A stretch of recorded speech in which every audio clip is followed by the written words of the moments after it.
Arrivé dans la dernière ligne droite de préparation des 24 heures du Mans et malheureusement certains teams n'ont pas réussi à boucler leur projet sportif et depuis jeudi nous avons reçu 3 forfaits officiels dans la liste des engagés.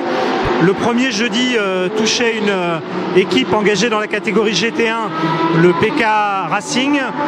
Il s'agit d'une corvette sur laquelle devait figurer Anthony Kumpen. Et puis ce matin, l'ASA des ACO des 24 heures du Mans a reçu 2 nouveaux forfaits dans la catégorie LMP1 avec le Pescarolo Sport et Sora Racing, donc pour 2 prototypes Pescarolo LMP1. Alors ce sont des forfaits qui ont été immédiatement remplacés en puisant dans la liste des suppléants. Le PK Racing a été remplacé dans l'ordre par la première voiture figurant dans la liste GT. Il s'agit de la 2e Ferrari F430 proposée par le team AF Corse. Cette voiture est engagée avec comme premier pilote Giancarlo Fisichella. On devrait aussi retrouver Jean Alési dessus.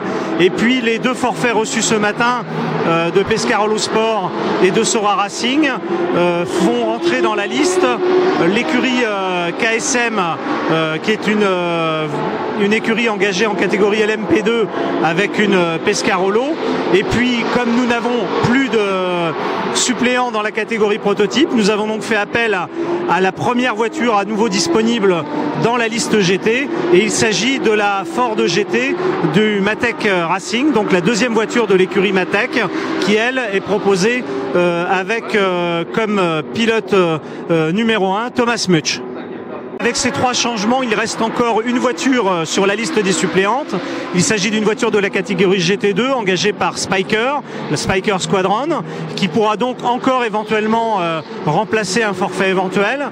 Dans tous les cas, les 55 voitures qui doivent prendre le départ de la 78e édition des 24 heures du Mans sont invitées à se présenter aux vérifications techniques qui débuteront le dimanche, exceptionnellement cette année, le dimanche de la grande semaine du Mans.